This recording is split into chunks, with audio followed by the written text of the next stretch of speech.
Hi, everybody, and welcome to Red Wings Rant, where tirades and impassioned pleas for your Detroit Red Wings finally have a home.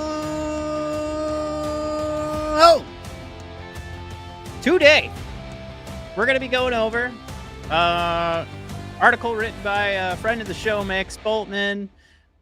Jared already jumping in with, oh, great, the Matt Show. I promise. Mike is supposed to be on the way. I have my phone up ready to go to get his updates. I sent him the invite twice. But yeah, Mike will be on the way. I promise. We'll have a normal show eventually. We're going to go over, Max Boltman took care of all the show notes today. He did a who stays and who goes. So we're going to take a look at Max's, we're going to take a look at Max's notes, that he wrote for us, which also he considers to be an athletic article. And, we'll sort of, you know what we're going to do? We're going to kind of like grade Max and his ability to make those assessments. We're going to talk about like, what does that assessment actually mean? Does it mean like who should stay and who should go? Does it mean like who's probably going to stay and probably going to go? And we did get some hints today on who might be going. Quite a cryptic tweet from Mr. Kane today. Jared throwing out there plagiarism, the Red Wings Rant way. Look, if I want to take an athletic article and identify it as potentially, work that Max just wants to share with the world, and it just happens to be that a host of Red Wings Rant caught wind and pays what, $6.99 a month for the Athletic? That's kind of a lot now when I say it out loud. But thanks, Max. Hey, maybe we'll get Max in here over the summer. Who knows? And then we'll make it official. Tip of the cap and a nod. But since Mike's not here, and we've got to kind of figure out what we're going to talk about till he gets here, I have actually zero notifications on if. Oh wait, I have an okay. So he did text me back. I'm going to text him right now. We're live, brother. Psycho Sid reference, if anybody's familiar. Okay, let's grade this out. Playoffs started. We're going to jump into some non-Red Wings conversations, but one of the more fun things that has happened. I want to know, what do you guys think about this? Is this, I automatically jumped in and I said, save of the century. So what we're going to look at is Sergei Bobrovsky's save, of course, for Florida Panthers going up against the Tampa Bay Lightning. If you haven't seen it, highly recommend checking this sucker out. It is quite the beaut. Bobrovsky is head on a swivel going left and right in the crease. Wow, that's kind of weird. Then I can't just pause it and stop where I want to stop. Who was this? Dumba is taking the shot for Tampa Bay. Where I have this paused right now, you can't really get the full gist. I probably should just go to the highlight reel from NHL.com. But the replay we're showing right now, really up close on Bobrovsky, so you could see just how close it was for that puck to go in. But you do kind of miss with this replay. You kind of miss Dumba coming in, kind of the excitement. So Bob going post to post, and just a backwards knock. I don't even know how to describe this. If you haven't seen it, let me try and describe this. He's hitting the puck from behind his own back. So his back is to Matt Dumba, and his swing with his glove hand, his left arm, is going to hit that puck. I don't know if that's a great description. I just recommend you guys go onto Twitter and watch what I it's got to be up there, right? Conversation to save of the century. Can we say that? It's got to be up there. All right. I see some of our friends jumping in. Obviously, I got to say hello to Ketzel. What's going on, Ketzel? How is that new Lucas Raymond jersey fitting? Of course, Ketzel coming in with the championship. 2 years in a row, Ketzel's walking away with the winning jersey from the Red Wings Rant fantasy draft. Ketzel, congratulations. That thing looked beautiful, and I can't tell you how happy I am that Vintage Detroit actually delivered to you the jersey you were supposed to get, which they failed last year. But yeah, thing looks beautiful. Happy for you, man. I hope you get to add to that collection next year. I think you should start planning it out because you just absolutely wiped the floor with all of us. So yeah, congratulations. Certainly, you earned it, man. You guys make sure you're paying attention when we do this fantasy draft next year. Who doesn't want, you get a 1 in 16 chance to win a free jersey? Dan B thrown out there. Dominic Hasek says to Bob, "Hold my beer, Bob."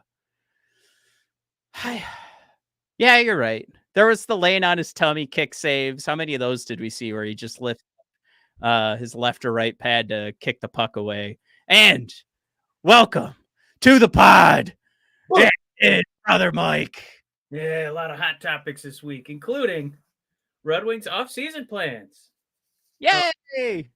Red Wings name Patrick Kane, who probably won't be here next year. Let's go! So, Mike, did you get to see the save of the century last night from Bobrovsky? I did see miss of the century. I was going back over this season and I watched Reimer duck out of the way of a puck. And no, I did not watch it. This is the opposite. This is a do everything you can to make sure the puck doesn't go in. So the opposite Reimer. But yeah, we were just going through this. I did get the reminder that Dominic. Oh yeah, I did see the save actually. Yeah, it was pretty cool. This is nuts. I got to see this live. This was, guys. Let's put it this way. As like discussing NHL fandom and like how do you make hockey work for audiences that don't know the sport, need to get accustomed with the rules, kind of thing. I don't think it's about more goals. I think it's about games like this where there's just these crazy chances going back and forth. Pucks are going in, but also just crazy saves. Both sides. Vasilevsky did not come up with a save of the century like Bobrovsky did, but my God, was that game intense for a couple of, I mean, you're talking 10 minutes of that second period, just back and forth, just odd man rushes and rush chance opportunities. And Bobrovsky and Vasilevsky were up for the task. They kept the scoreboard clean for the most part. It's 2-2 going into overtime. I'm rooting for the Panthers, so Panthers get the win. But that was, if I may, I'm gonna make Dan angry, but that was high danger chance after high danger chance. Oh man, how dare you! Get ready to feel the wrath. Get him, Dan. Ketzel goalie duel. Mike, also give your congratulations to Ketzel, who today or maybe yesterday, his Lucas Raymond jersey was delivered. Let's go, shiny and clean. Woo! That's pretty sweet. Fired up for tomorrow. Oh wait, he's not in Detroit. I forgot. Is he? No, then he would have picked tickets, right? Those are my two options. Oh, you either get Red Wings tickets or you get a jersey. I think Ketzel's in Georgia, if I remember correctly. Jared says, had to check what sub I was viewing. That's right. Maybe we should talk some Red Wings hockey. Mike's here. So I did want to say that if you wanted to kind of sashay into Red Wing talk, but I do want to hit Dan's comment. I'll say till I die. It's not scoring, but scoring chances that creates excitement in hockey. Yay! That game was so much goddamn fun to watch. It was a lot of GD fun, I must say. I'm not trying to take away scoring. Scoring chances can turn into goals, but I'm just saying it just needs to be high quality chances. None of this bullshit of these teams keeping, I'm going to keep my opponent to the outside and it ends 2-1.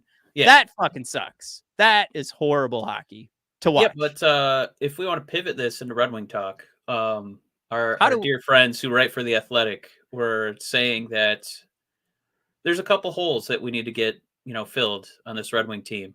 Could be some top 6 forwards. It could be trying to trade away 50% of our defensemen. And is it pursuing a number one goalie? So I guess why you're showing me the Bobrov highlights. I don't know if that means that you have any interest in pursuing a number one goalie, or still trying to make it work with our dear friend Husso and our dear friend Alex Lyon. Well, Lion got some good news today. Wonder if this is going to switch. It's not going to switch. Alex Lyon headed to the IIHF Worlds. I really hate saying IIHF. Dylan Larkin and Alex Lyon headed to Team really USA. Rolls off the tongue. Yeah, doesn't it? I brought up the tweet of Patrick Kane since we want to talk about who's staying and who's going. You know what they should do is rename the IIHF into the Giannis Antetokounmpo because it'll be a little bit easier to pronounce that way. So I want to get your take on this, Mike. If you didn't see it, I immediately gave my opinion into the Discord, which I highly recommend you guys check out the Red Wings Rant Discord. Mike, Patrick Kane tweeted out today, tell me this is or is not cryptic in the sense that the end is nigh. Thank you, Red Wings, my teammates, coaches, all the fans of Hockeytown for welcoming me and my family with open arms this season. This past year gave us memories we'll never forget.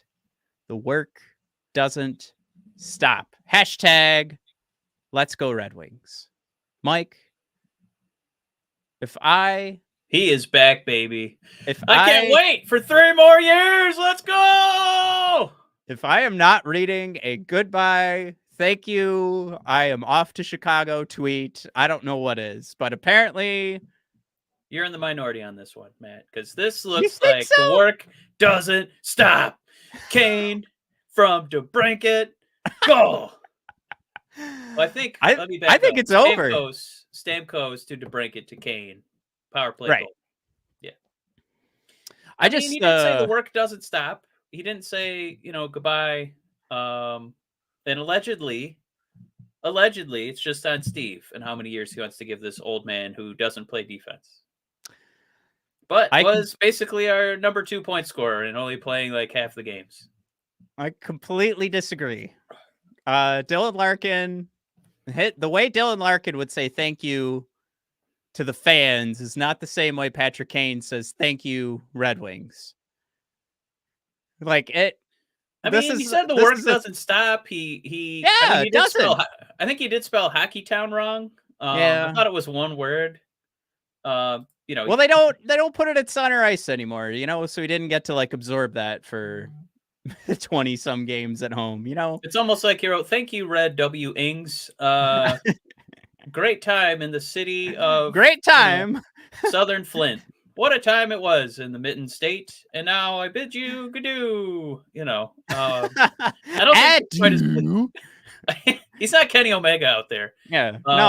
Shout out to Decoy, who knows what I'm talking about. But yeah, I don't think it's as bleak as you think. The work doesn't stop. Jared, God bless you.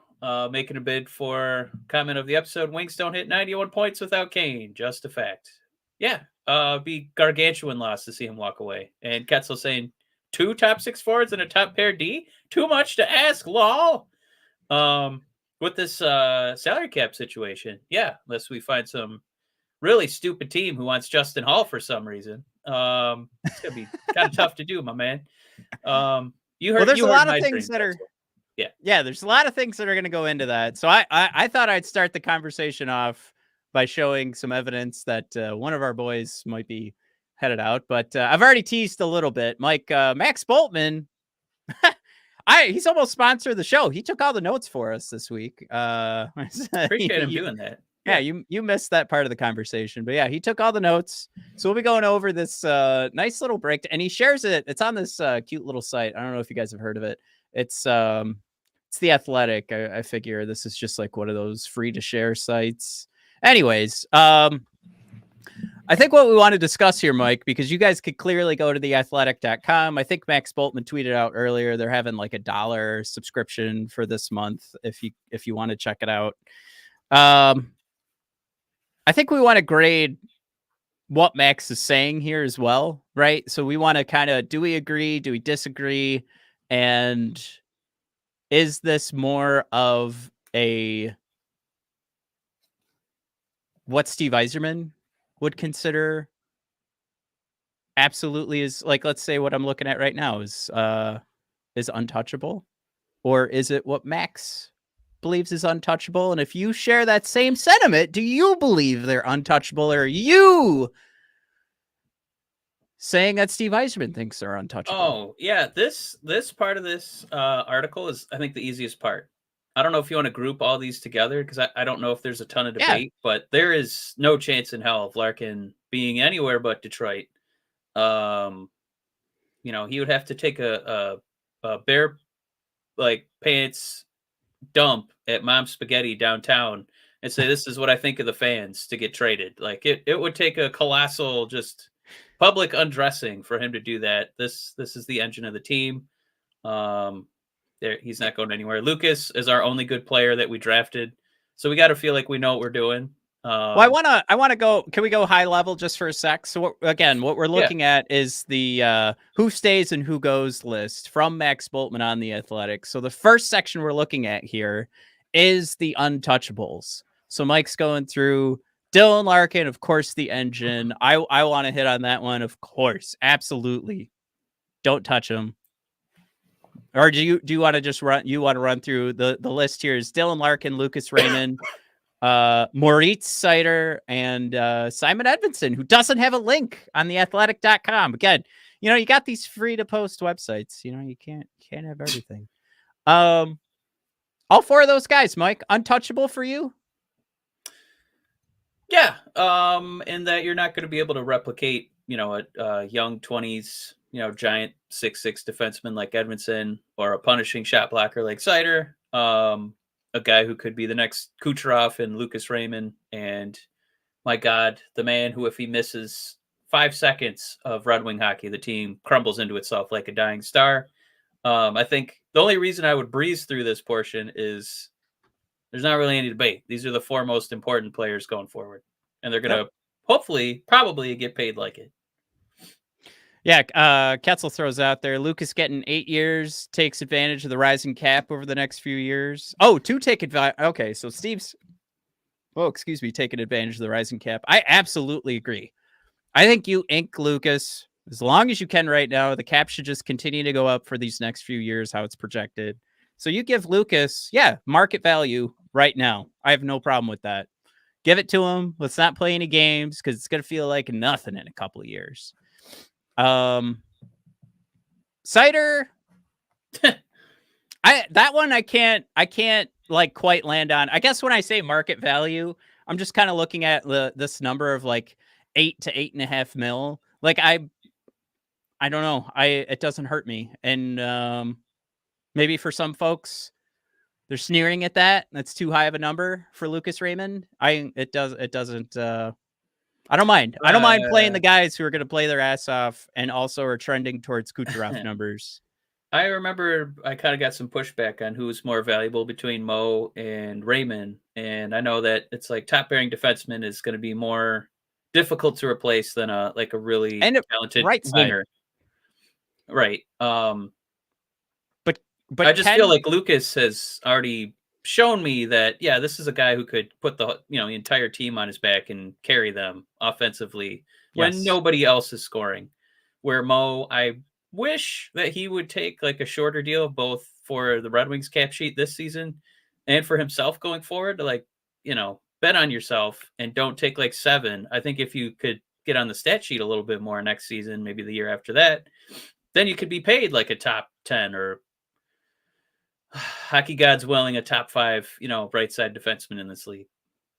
I absolutely agree. I think for Moritz to do the best for himself, he might have to take a short-term deal. But yeah, I'd love to ink him 8 years now for what you would calculate out as market value for a right side defenseman at his production level, right? Because the guys who get paid those top dollars on the defensive side have point production that challenges for the Norris. Am I saying I don't value what Moritz Seider brings? Absolutely not. But a GM is going to spin that when he's in negotiations with Moritz Seider. Let's not forget, too, these are also restricted free agent contracts, so maybe we don't have to take it to the nth degree on Lucas Raymond's. We don't have to take it as far on Seider, but I don't know if what kind of work Seider's agent is going to do to get up there in the top contracts across the NHL when the production numbers aren't there. And sure, 212 block shots. We love it. We appreciate it. He has to do that, right? To keep us in games. We absolutely know we're not saying Seider's bad, but if you were to look across the league, you see the guys who are trending up. I would just say that that line that gets these guys into these super troublesome numbers, I feel like Steve could actually sit in that conversation and say, where's the evidence this is happening? You've played with the top line. I don't see the numbers there. You had a Patrick Kane, you had a Dylan Larkin, Lucas Raymond, had to play with David Perron, and we've got 70 points on the board for Lucas. So it's we saw Lucas step up while Dylan Larkin was out too. So again, nothing against Mort Seider. And I don't even think that's where we want this conversation to go. These are absolutely untouchable guys. I think we're just accidentally falling into this problem of trying to define Seider's contract. But I think, and then the value too. I like Ketzel saying Buffalo kind of screwing up the defenseman market values, and also Dixon, Seider, because I'm not getting caught saying that name again like a goofball. Jake Sanderson too.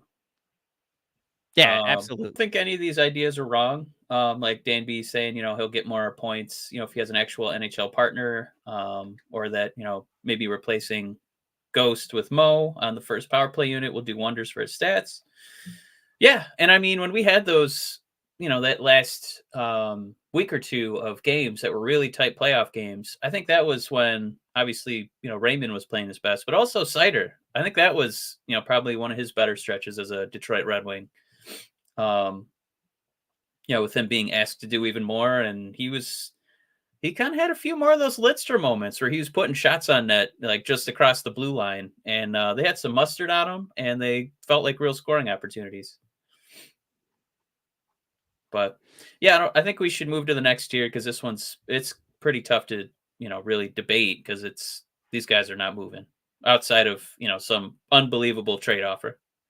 Yeah, and again, if anybody comes headhunting for us, I think it's, if anything, this conversation is talking about a win for your Detroit Red Wings, but kind of sucks for Seider. Now, there's also a world where Steve Yzerman's like, I know what you bring to the table. I know how important this is. I'm going to pay you for it. And then you're kind of like, oh, Steve, you probably could have taken advantage of where the production numbers are at. But anyway, I guess let's move on to not going anywhere. And that starts with Alex DeBrincat. And that's because you need wingers that can score, even though DeBrincat finished with 27 goals. It's nothing to sneeze at, of course.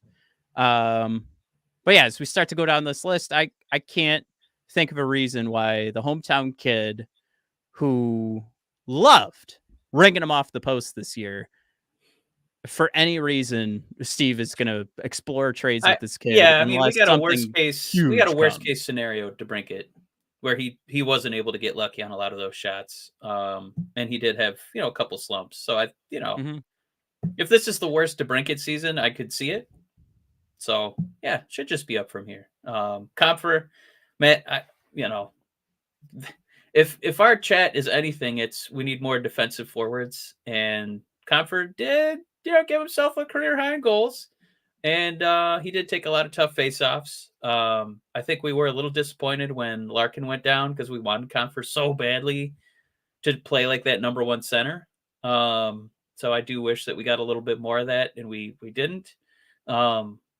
But yeah, I mean, he was a guy I trusted, and it was penalty kill time, or it was time to, as long as Larkin was there in that one spot, send Compher out there to be, a leader against the other teams, one of the their top scoring lines. So I think he's really good for his role. Yeah, I don't think he's going anywhere. It's a long contract.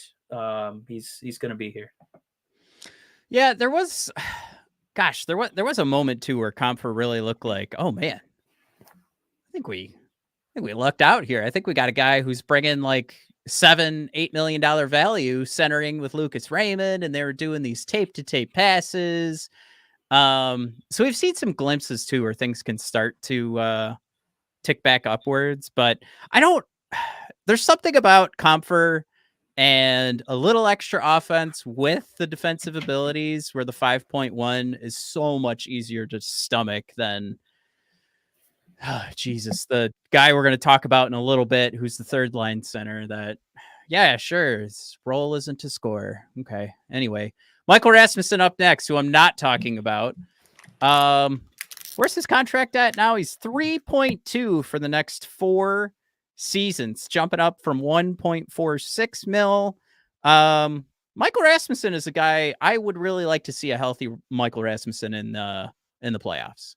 This is the type of guy I think, like when you're watching these other playoff games, just it's the board battles that you have to be able to do something with the puck after, and we know Rasmussen can.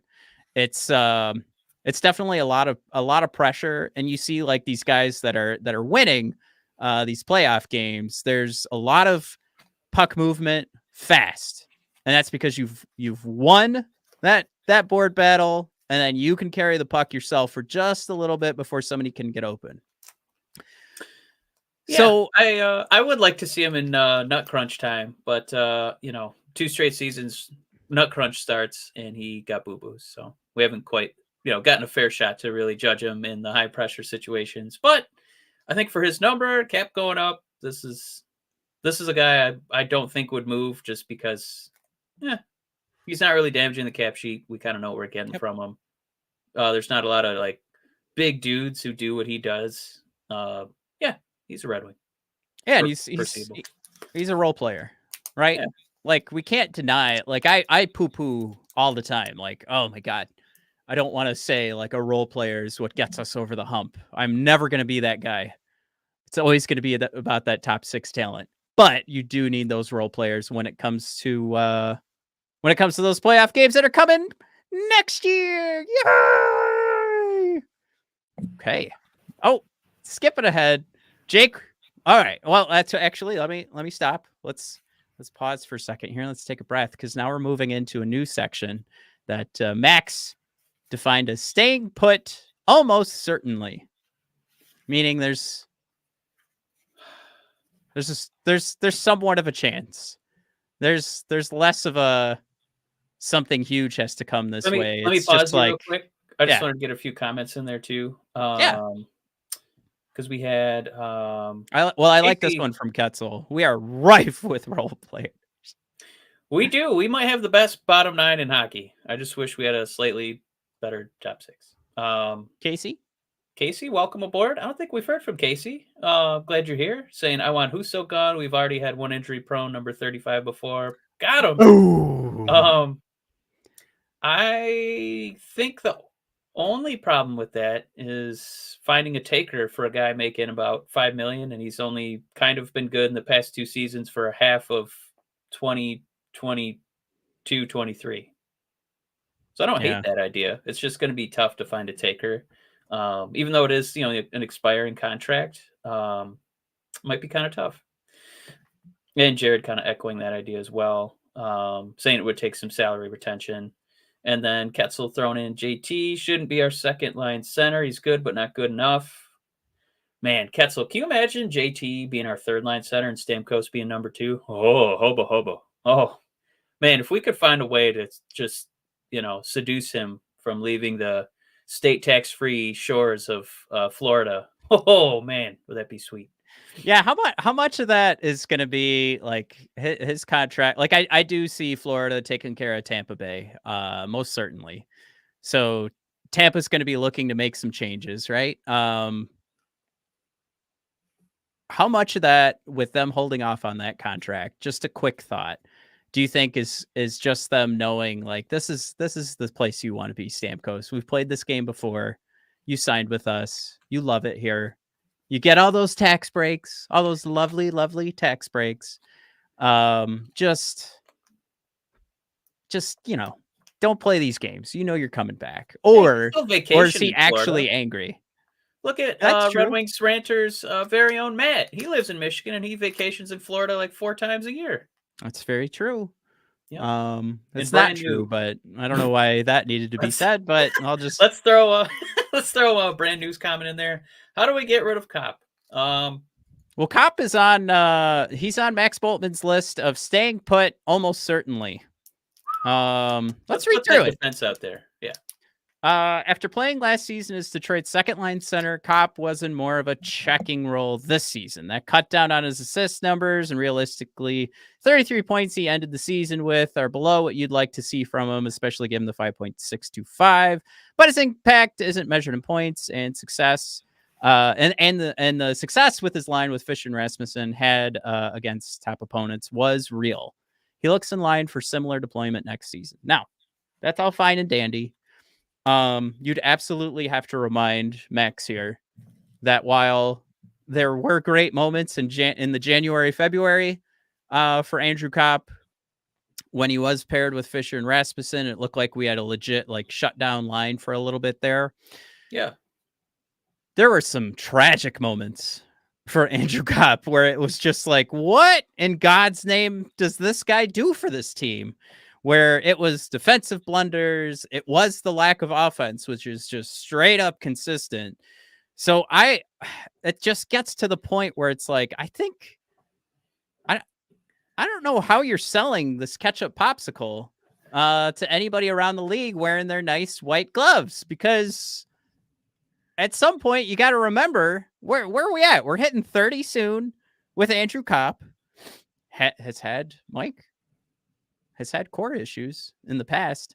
I don't know if you remember that. Well, it's actively going. It takes roughly 1 to 2 decades to recover from core surgery. Right.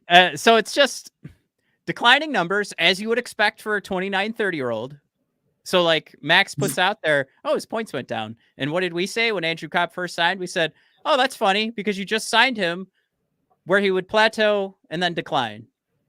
Plus, he's got his injury problem with his core that, I don't know. Is that a problem? Is that why he struggled so much in March? Is that why Dylan Larkin went down and there's nobody else on this team that could step up to keep these games close? I'm not blaming it all on Andrew Kopp, but goddamn, if that isn't a huge chunk of the salary for a guy who didn't bring the defensive game and certainly doesn't bring an offensive game. What is his percentage at right now? 6.7% of the cap goes to Andrew Kopp for some points in the season to bring absolutely effing nothing. Mike, how does he have this broken down? Staying put, I think. Keep scrolling. Did I miss a section? Oh my God. Toughest decisions? Hard to see them back. Hard to see them back is where Andrew Kopp belongs. Let's come on. Let's move him down there. This is where Steve. If Steve is judging this, Steve should have him on this list. Let's figure out a way to get Kopp out of here. The reason I'm not jumping all over that is they have what, 3 or 4 candidates to do a buyout and pay them off to not be here. Whether it's one of our middle-aged 30-year-old defensemen or Andrew Kopp. And I don't know, Matt. This is one of Steve's boys. Steve does not do it like doing long-term contracts. He's very meticulous in how he builds this team and how he wants to, make sure these guys are staggered so that his young players can still get ice time and, on his watch, not any earlier, not sooner. So I think it's almost like admitting failure with Kopp is admitting Yzer plan failed, because this was a terrible idea. This was a bad idea. I don't know who he was really bidding against at that $5.6 million. I don't think the Rangers were going that high. They're like, no, adios. We're bringing him back for that. Are you out of your mind? So yeah, I feel like he has a likelihood of being here because it's probably going to be kind of expensive to buy him out. And they have other buyout candidates. And I don't know if this team is willing to have 3 to 4 new names, on the bottom of, their cap friendly page, just collecting, unemployment checks from the Illich Holding Company. So he's too expensive to buy out. And this would be the Yzer plan admitting defeat. No, I think you're saying a lot that's right there. And I know why, Max has him in there, because you don't want to buy this out and then be paying it off for 10 years or whatever. So it totally makes sense. And a lot of this is just me getting out some frustration. But man, Mike, if you were watching the playoffs right now and you're watching the Rangers take care of the crappy old Capitals, and you get that reminder that before the offseason started, before we brought in Andrew Kopp, you and I were just like Vincent Trocheck, Vincent Trocheck, Vincent Trocheck, Vincent Trocheck. And granted, like Vincent Trocheck also gets to make a decision. So where was the grass? He does get a say on where he plays. Right. Yeah. He wasn't unrestricted free agent. So it wasn't just like, please make this happen, Steve. It was also Vince needed to see the light. But holy hell. Was there a path to getting a guy that could do exactly what we were initially sold on that Andrew Kopp was going to do? I'll tell you this. What will make Andrew Kopp easier for me for this next millennia, for me watching him as a Red Wing? Can we just you guys on Twitter, just stop like with the defense of Andrew Kopp? That'll make it so much easier, because I think honestly that's probably my least favorite part at this point. But moving on. Can I say my favorite part is brand new saying, I doubt Larkin would cry if Kopp got dealt.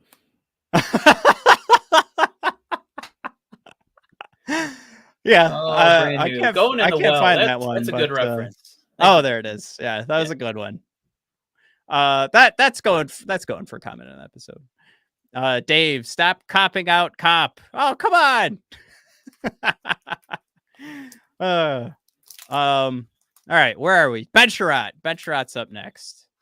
Can I say that this guy, he ain't going nowhere? After the second half that he had, like, Steve's like, see, it works when you get the old ones. You only come here if you like old stuff. Steve is just a closeted, I think you should leave fan. I knew it. Yeah. This is what I wear now for our podcast. Yeah. Oh, is that the hot dog shirt? It is a hot dog shirt. Yeah, so Steve is Jelly Bean. He's like, only come here if you like old stuff. Look, I'll share this out, not necessarily to bury Sherratt here, but just talk about the opportunity to move Sherratt to a different role and take away some of this responsibility. We just talked about Jake Wallman. We already have Simon Edmondson penned. Like, there's ink. Man, we're not penciling Simon Edmondson in for next season. We're good to go. He's in next year. And you've got Sider talking about like, oh, I wonder who I'd like to play with next year. Well, we know Simon Edmondson.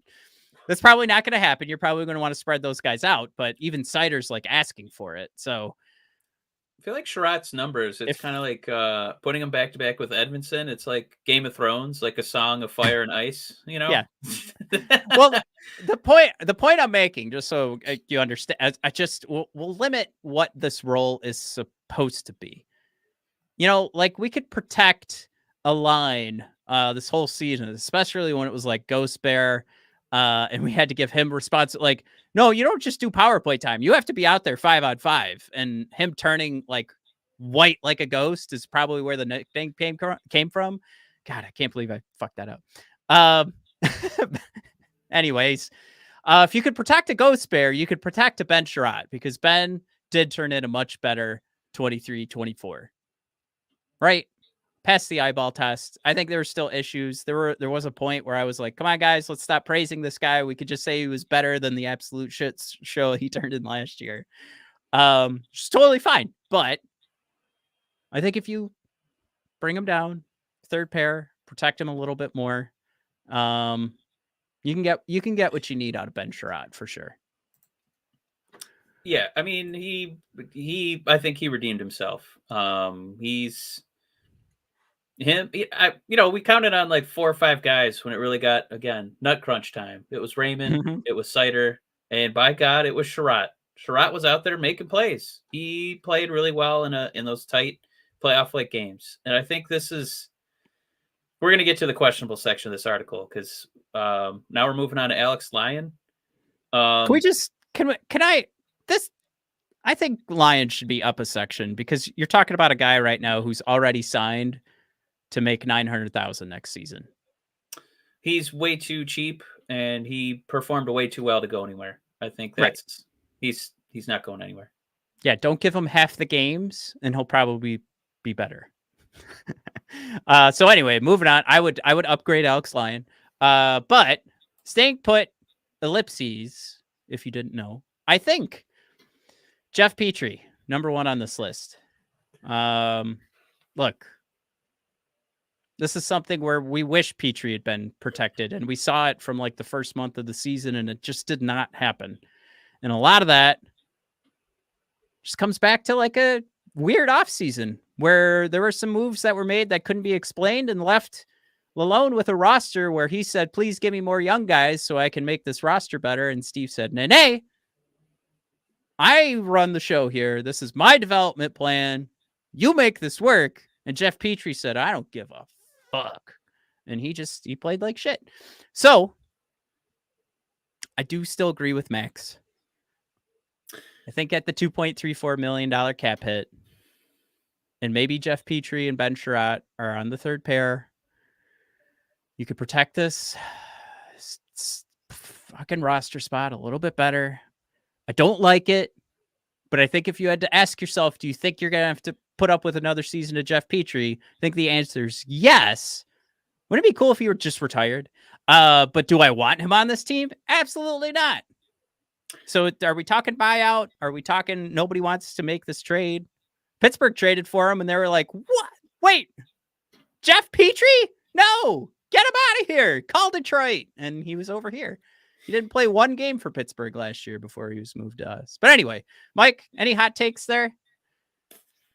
I mean, there's all sorts of different ways to run an NHL franchise. And some teams like to call up their young guys and give them third pairing minutes and let them figure it out against lower competition. And the Red Wings philosophy is to acquire the oldest players on the available market and let them block young players from getting minutes. So based on our managerial philosophy, he will certainly be a Red Wing.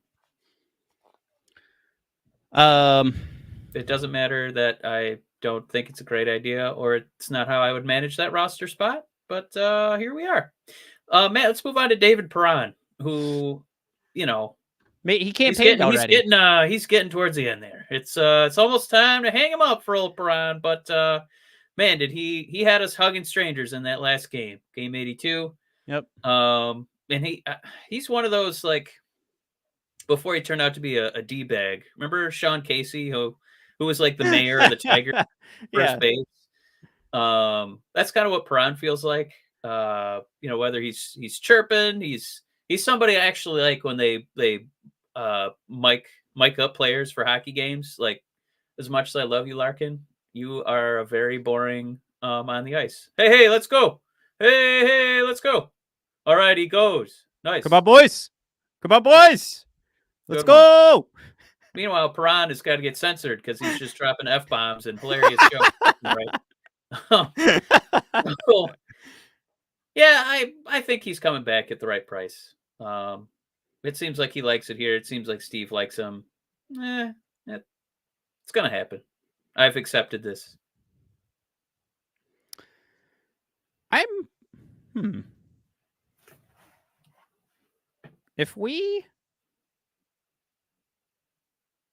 If we buy out Jeff Petrie, the retained salary, I thought if you bought out a contract, I'm just going to come back to Petrie for a second. I've been looking this up on Cap Friendly. I thought you had to handle the whole buyout. So there's the $6 million on Jeff Petrie. We're paying $2 million. 37% goes to Montreal. 25% goes to Pittsburgh. It gets split. It says the contract was involved in retained salary transaction. The resulting costs and cap hit are therefore split between each team based on the percentage of salary retained. Well, I mean, he's going to be here. I've accepted the inevitable. That is nice. But let me throw a few comments in there before we move on. Go for it. Ketzel throwing out Benny and Mo are so much better this season. Yeah, they were. I wouldn't say the whole season. I would say like the last 25% of the season they were really good. GLJ, echoing that Sherratt, was probably one of the ones they were talking about playing the team game more, not going all wild man out there all over the ice. I hope I'm interpreting this correctly, GLJ. Correct me if I'm wrong, but I feel like he did kind of hone it in. Like I kind of felt like he was one of the defensemen you could kind of count on when it was that playoff push. And then brand new saying Perron should start working with Dan Cleary in player development. How fun would that be? And hey, remember we got a thumbs up from Dan Cleary or something when we were sitting in the when we were up 300 up section there, the drink rail seats. Yeah. If you guys want to get some pictures with legends at a Red Wings game, just sit at the 300 level. We had Kirk Mulpey, Dan Cleary, and Craig Monroe is up there. Yeah. Right. And Craig Monroe. How can I forget? Yeah. So yeah, Perron's coming back. Let's move on to that next section here. Oh, here we go. Well, yeah, you got Christian Fischer. Fischer, you know what's funny about him is I think almost everyone in this group would agree, yeah, let's bring him back because he does fill a role that we don't have many players that do that. And he really is like a, defensively minded forward. I felt confident during his shifts that the dump and chase was actually going to work. A lot of the Red Wings like to dump and they don't chase. And if they do chase, they don't recover it. And I feel like Fischer actually did a good job. Yeah. Yeah, he comes in hot. I think that's a great point. I feel like you're the first person to say that, honestly. I don't think anybody's come up with that. But when you think about these games, the entire season, Christian Fischer comes flying in like a cannonball and wins the board battle. He dunks yours. And you're probably not. And he gets it. Yeah, you're probably not going to score. Although Christian Fischer did do pretty good for that $1.125 million cap hit. There's enough offense there to make me happy. Definitely came in, I think, a value higher than that. But for sure, yeah, I'd bring him back. Joe Veleno, what's his number at? 825 right now. He's an RFA going into the offseason. This is a tough one because I feel like okay if he scored a goal, I feel like I got a lot of grief when he would score one goal out of 10 games. People be like, "See, he's good," and I don't know. I guess he's kind of a defensive forward.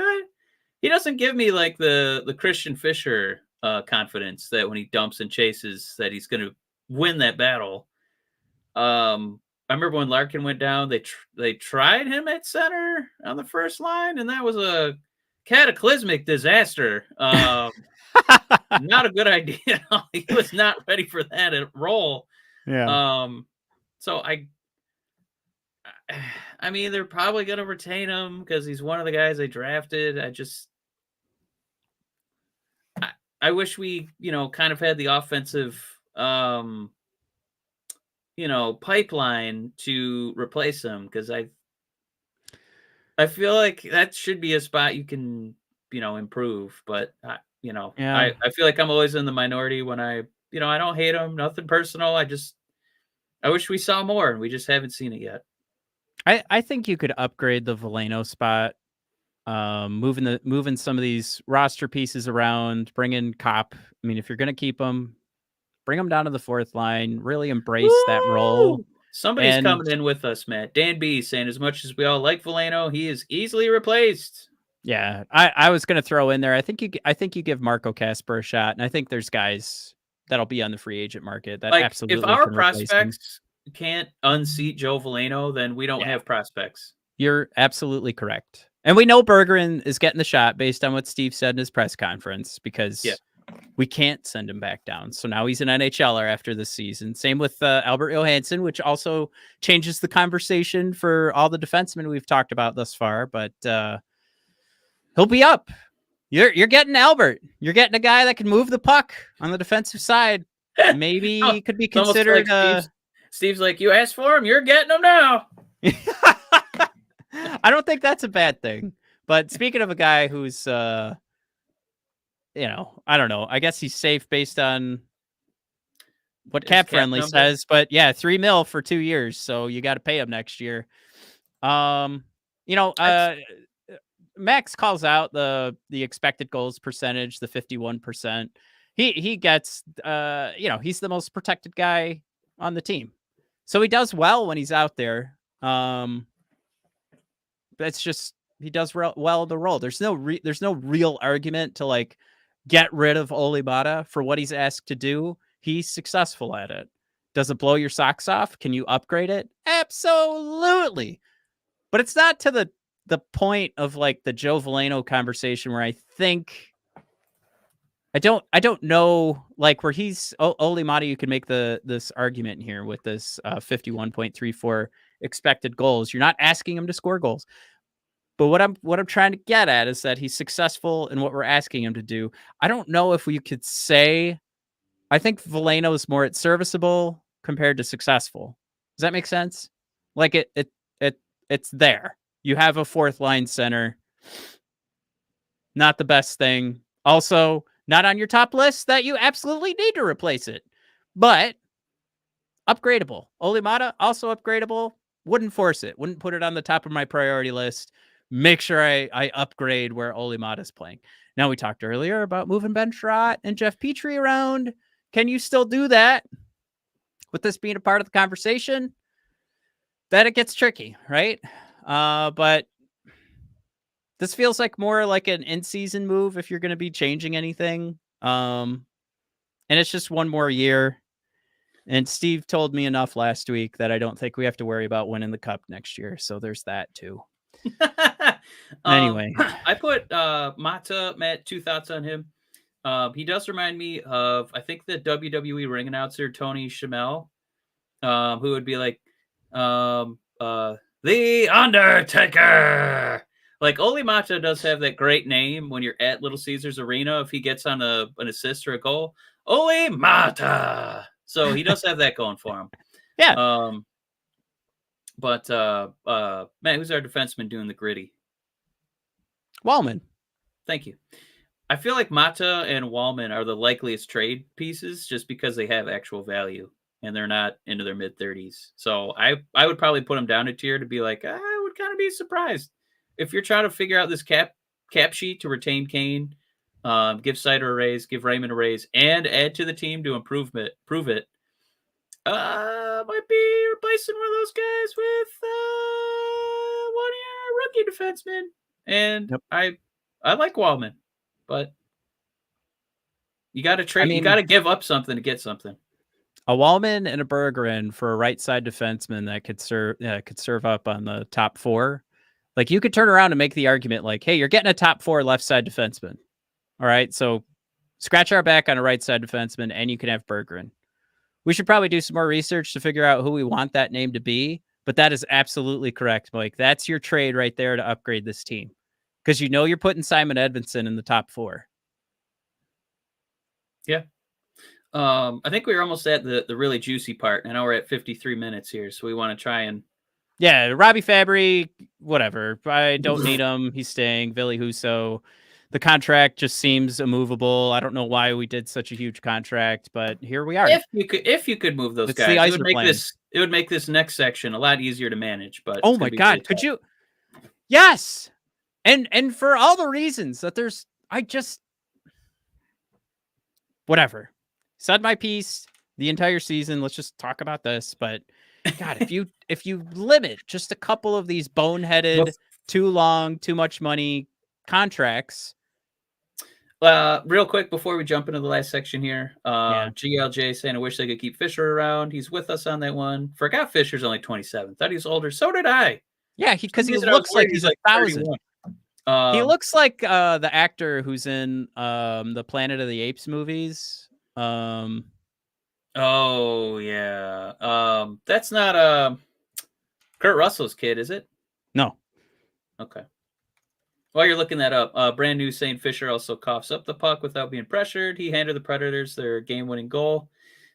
Everybody was in the season forgiving when that one stretch of Red Wing games. And then Dan B saying Bergeron will be up until Steve finds a trade partner, and then kind of a grumpy squiggle face emoji. I don't know why Steve, he's not enamored of Bergeron.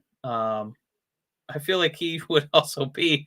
I will be surprised if he's on the Red Wings next season. To be honest, I know Steve name dropped him, but I just feel like, I mean, at this point, you don't want him. You don't like him. He's gone. And then GLJ throwing in a few more comments about, yeah, that is Kurt Russell's kid.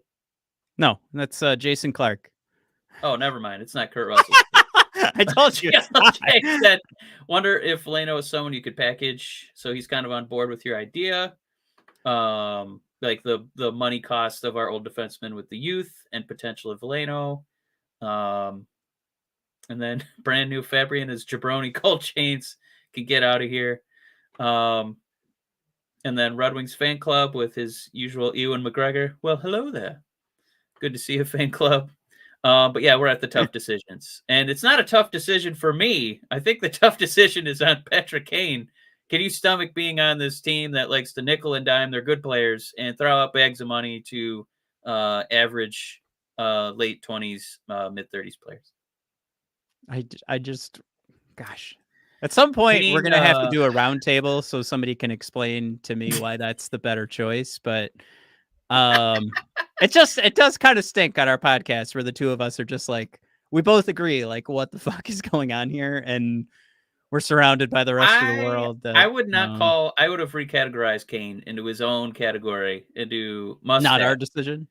Must have. It's not a tough decision for me. It shouldn't be a tough decision for the Red Wings. Like, this guy was one of our. He still got it. What do you want? You're mad he's not a perfect two-way player. If you're a critic of this guy, yeah. Well, turns out NHL games are won with goals, and he actually won our last game against Montreal with the most heartbroken but highly skilled shootout goal I've ever seen, where he basically had tears in his eyes. It's through the tears. Still managed to get one by and win us the game. This is not a tough decision at all, Max Boltman. This is an easy decision. The only hard one is Kane. Can he stomach more of this at this stage of his career? I will say I think Kane's gone. I made my my argument earlier based on his tweet. I think to me is cryptic. I think he's gone. I would have said it before we saw that tweet, but that just put the, I don't know, little emphasis on there. Yeah, on that final syllable. I will say that Gostisbehere is a difficult decision because I know that Steve name dropped him as somebody he wants to retain, but he was a little bit of an adventurer on the old defensive side. Also,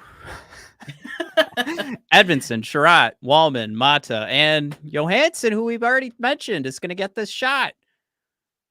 Is Shane Gostisbehere really bringing so much to the power play with what he gives up as being a whirling dervish on the back end? And I know you just made the exact opposite argument for Patrick Kane, but can we not do some sort of combo? Do we not think that Simon Edmondson can handle the quarterbacking on the power play? I think Gostisbehere's gone, and I think I'm okay with that.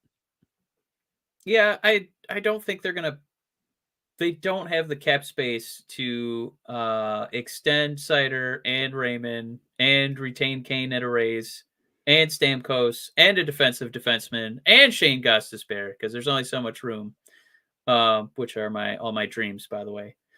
But I mean, Gostisbehere, I think we have the dudes in the system who can, take over on the power play. I like Dan B's comment. When you have world-class skills, they don't care so much about being a 200-foot player, which is not the case for Shane Gostisbehere. He's got very serviceable skills, but they're not like world-class. It's not like, oh, now our power play lives. It lives and dies with Shane Gostisbehere. I don't think so. How about, I mean, our power plays that were winning us down the stretch were Moritz Seider passing down to Patrick Kane and Kane over to DeBrincat. Like, that's what was going down.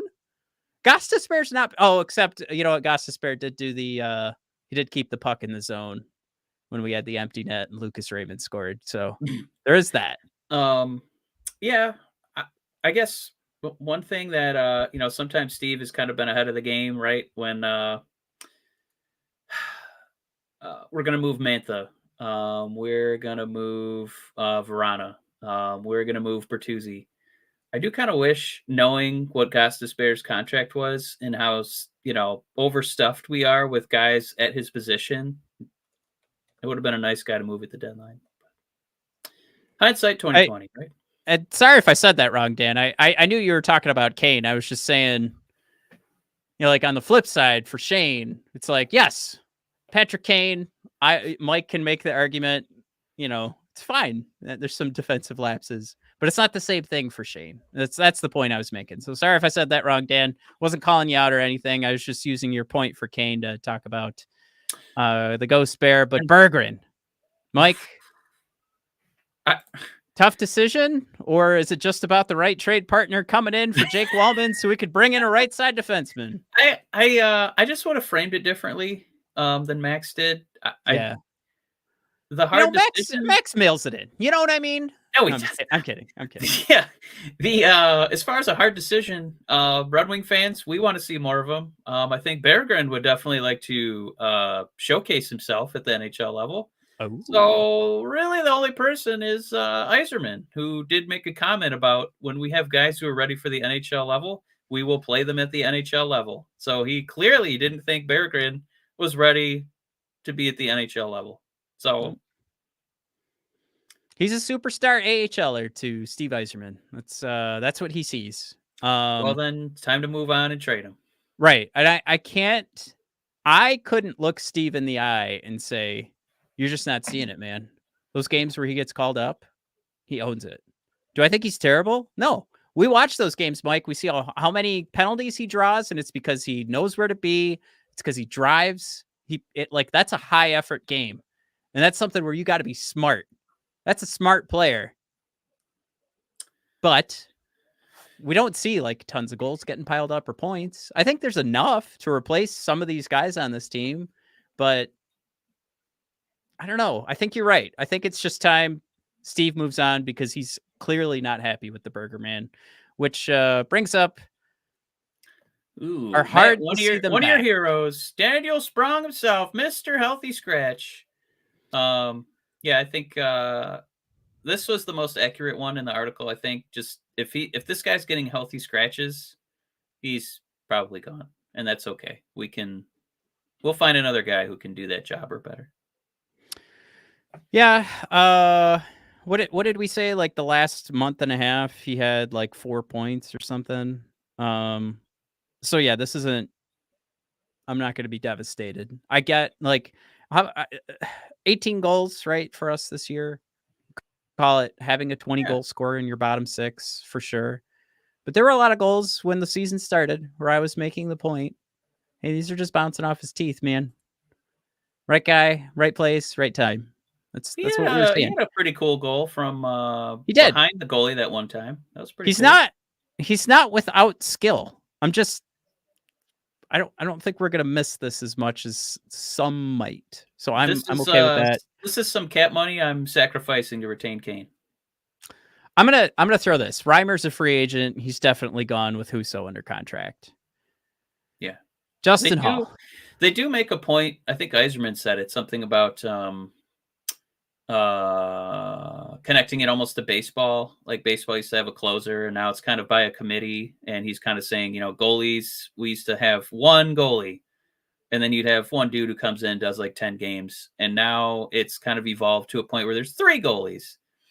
But my God, there's no way that they're going to do this again. And it's not that Reimer was awful. He actually did have some pretty good stretches where he bailed us out, right? Yeah. But I think, you could maybe start to shoehorn in some of those prospect goalies. I'm looking at you, Kosa, rather than retaining this guy. So, yeah, I think he's gone. This is the most difficult one for me is Justin Hall because I think Max alludes to a potential trade. Nobody wanted to sign this guy. I don't know why anyone would trade for him. Why would you give up stuff for Hall? This is a buyout candidate. This is our guy. This is the reason that you're probably going to see Petrie as a Red Wing next year because they're going to be buying out Hall instead. The buyout length is going to end up being 4 years for 1.13. Or you can trade him and try to retain, but you don't have the Arizona Coyotes to trade with anymore. Yeah, you can't just put a dead contract. Right. We don't know what they're. By the way, those names that they've put, what do you call them? I guess they put a trademark down or something. They're not that bad. Everybody went insane. What did they put trademarks in for? Do you remember? I mean, Ice is pretty bad. That's one of the ones I remember. That's Mammoth is pretty pretty cool. okay. I would I watch a like Mammoths Mammoth. versus Kraken game. Yeti. Oh, now you're speaking my language. Yeah. If they were the Yeti Mammoths, I'd be all over that jersey. If they have a Sasquatch on their jersey, I'm definitely buying one, just so you know. Ooh, Ketzel's got one. The Utah Outlaws was one of them. Venom was one of them. Decoy! God damn it. That's not going to be the Utah Donkey Punches. Venom was one of them, which I didn't get. I thought somebody said there's a lot of mining communities in the state, so they should be the Utah Miners. And then another person was like, no, because the second Nashville goes up against Utah, it's going to be Predators and the Miners. Not a good idea. Which I thought was funny. Which also calls into like the conversation of like, what were they thinking with Predators? It's too generic. Yeah. And then GLJ, which, damn it, GLJ with Utah Soakers. All right. Well, thanks a lot, GLJ. Thank you, GLJ. He says he'll see himself out. Bid for comment of the episode. Thank you. All right. So who's the loser for Justin Hall? It's us. Steve Yzerman signed him for some goddamn reason. He doesn't play. And now we've got to figure out, will anybody want to take this contract or should we just buy him out? Which I just can't believe that they not only signed him, but signed him for 4 years. They're 3. Who are you bidding against? 3 years. Sorry. Who are you bidding against?